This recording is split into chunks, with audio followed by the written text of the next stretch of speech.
Está con nosotros 9:11 de la mañana Javier Echeverry, responsable en Active Trades en España. Javier, ¿qué tal? Muy buenos días.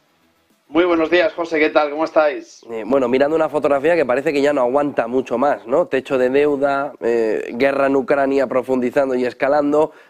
Parece que el inversor ya sí empieza a ceder. Vimos caídas ayer del 1% en Estados Unidos en Wall Street. Incluso el petróleo hoy empieza a ceder y sobre todo Europa.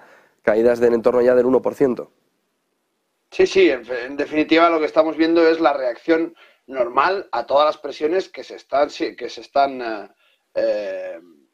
las que se está enfrentando los mercados. En definitiva, tenemos un montón de escenarios, como bien dices, muy adversos y lógicamente pues el mercado lo tiene que notar. Lo que estamos viendo ahora mismo en pantalla es el movimiento del crudo. Estamos viendo cómo ha caído durante todo este tiempo después de ese gap que recordamos que fue la reunión de la OTAN en fin de semana y de tapadillo para levantar el precio del crudo y no lo consiguió. Bueno, se nos fue hasta esta zona de soporte que era la parte más alta del canal bajista y bueno, y en este momento lo tenemos rebotando en esa zona de los 75 dólares por barril, 75,31 en mi caso, y probablemente pues veremos que aguante hasta los 80 aproximadamente dólares por barril hasta que vuelva a tomar una tendencia un poco más bajista. En definitiva, lo que pasa es que los mercados están viendo cómo poco a poco la situación se nos va complicando a todos, que cada vez está más caro financiarse,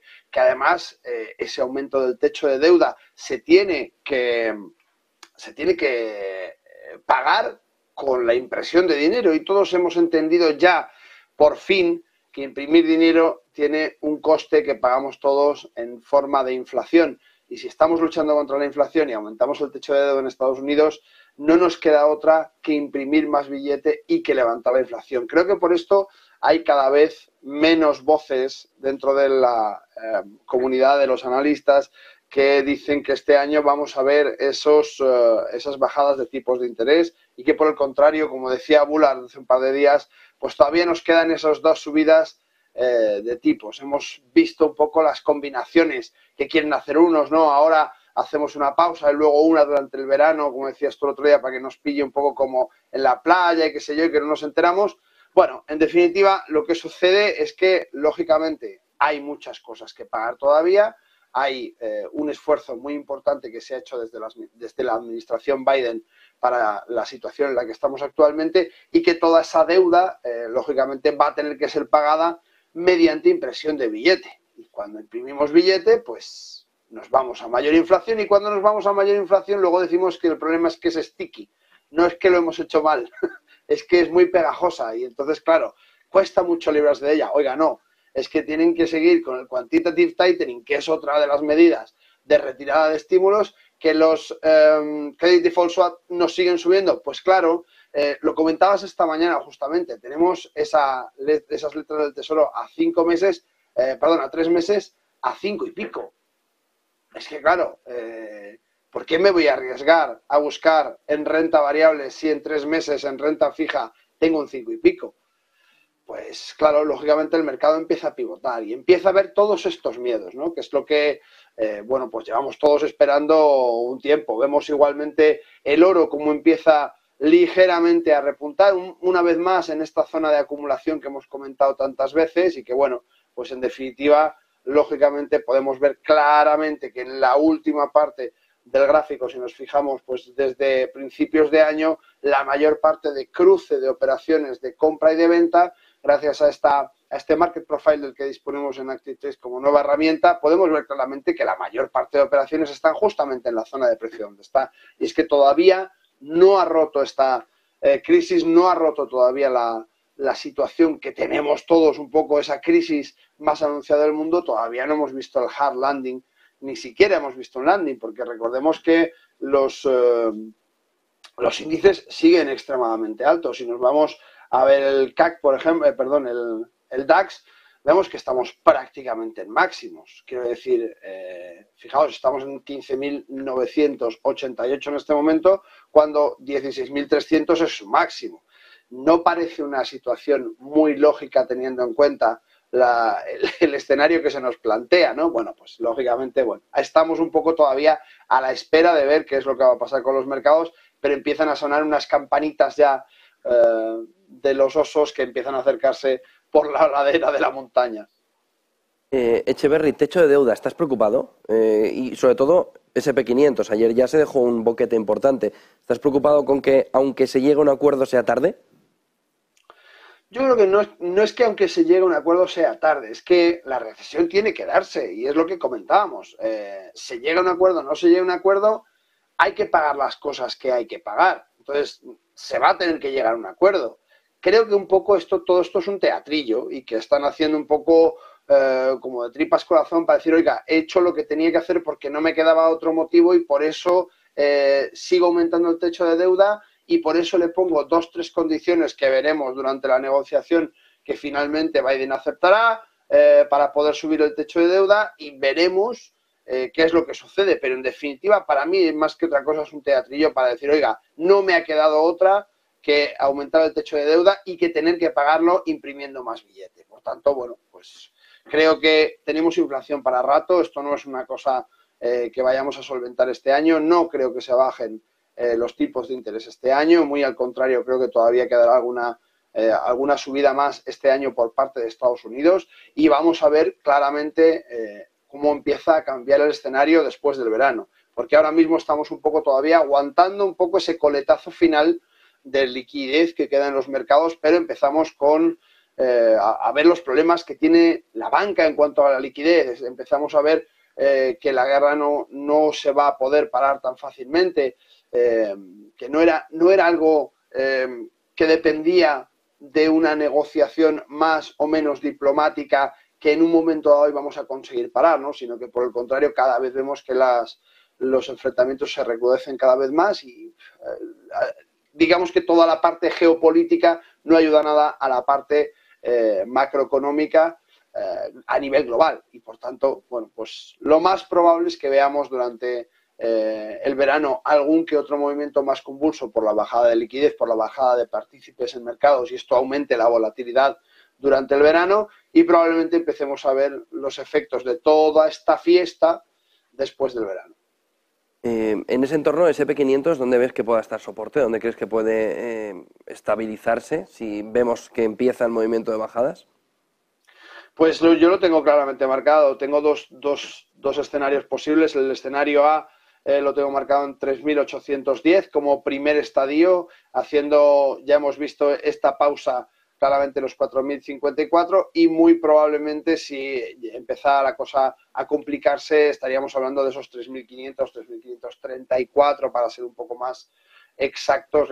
Recordad que siempre hablamos de zonas de precio y no de precios concretos, pero bueno, por fijar un poco esa confluencia, ¿no? de las zonas más bajas anteriormente que hemos tenido en octubre del 22 con esta parte alta del canal bajista que ha roto y que probablemente pues es bastante posible que después del verano se coloque en torno a esta zona, en torno a la parte baja del gráfico y que nos dé un poco esa idea, ¿no? Ahora mismo, en lo que llevamos de año, si me apuras desde julio del 22, vemos que el mayor volumen de negociación está exactamente en el precio también. Por tanto, fíjate que el oro está en este año en el precio, muy cerquita del precio del mayor volumen de negociación. El SP está desde julio del 22 en el mayor volumen de negociación que ha tenido dentro de este gráfico.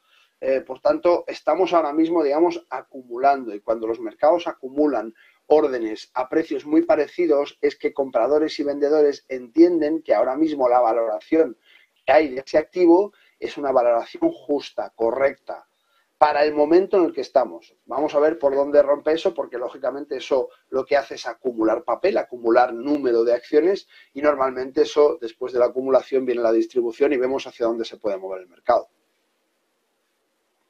Echeverry, petróleo, que lo vemos un poco raro, ¿no? Está bajando, pero también hemos visto que esta mañana subía en torno al 1%, está un poco raro el precio del petróleo. ¿Cómo lo ves tú? Bueno, el petróleo, hemos comentado, ¿no? Al principio, el movimiento del petróleo intentan que sea un movimiento alcista, intentan moverlo, pero es que el resto del mundo, no solamente la OPEP+, el resto del mundo no tenemos tan claro que vaya a haber una demanda de crudo mucho más importante y, por tanto, a mi juicio, como vemos justamente en este canal lateral bajista, hemos visto cómo se rompió de tapadillo en fin de semana, tocó en esta zona justamente y ahora se acumula en la zona de los 75, en este momento 77,27 el crudo Brent. Bueno, yo creo que, digamos, es probable que veamos el crudo en zonas de 70, que creo que es donde le corresponde estar un poco por el movimiento y por la demanda que tenemos más adelante, y que incluso si empezamos a ver una crisis un poco más acuciante, podríamos estar hablando en torno de los $65 por barril,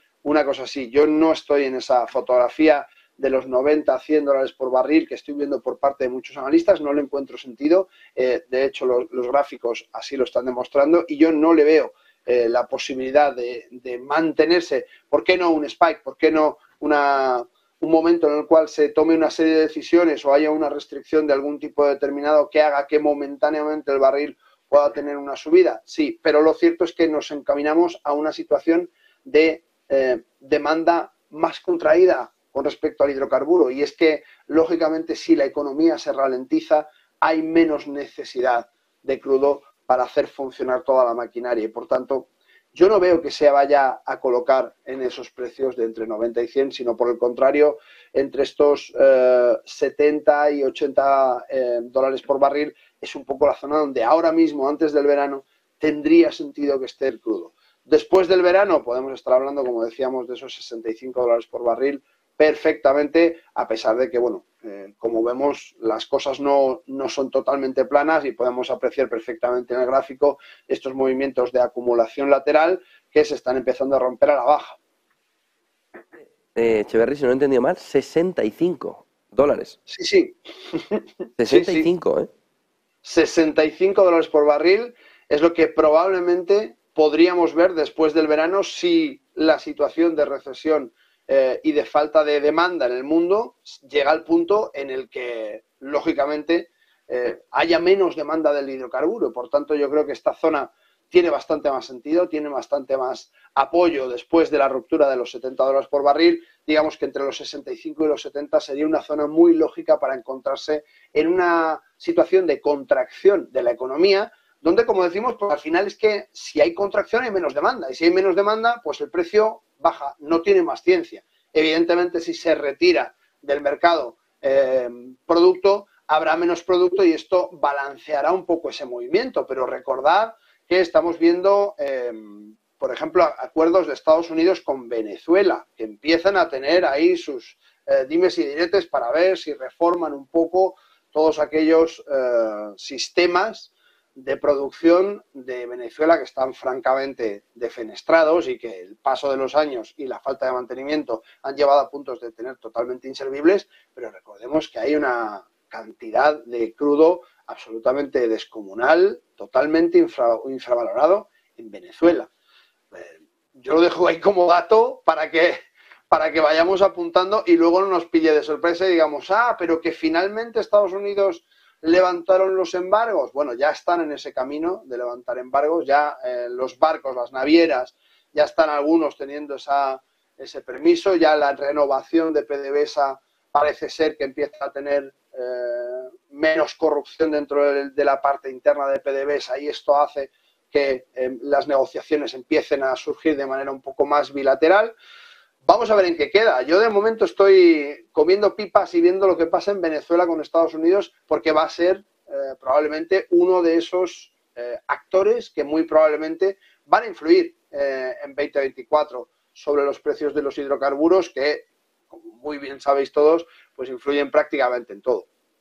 Muchísimas gracias por esas fotografías y Venezuela entrando con todo el camión, ¿no? de petróleo puede ser un elemento distorsionador en el plano positivo para la inflación. Echeverry, responsable de Active Trades en España. Javier, buen día, buen negocio. Igualmente, buen día a vosotros también. Tenemos 3 o 4 claves ahora mismo en la fotografía.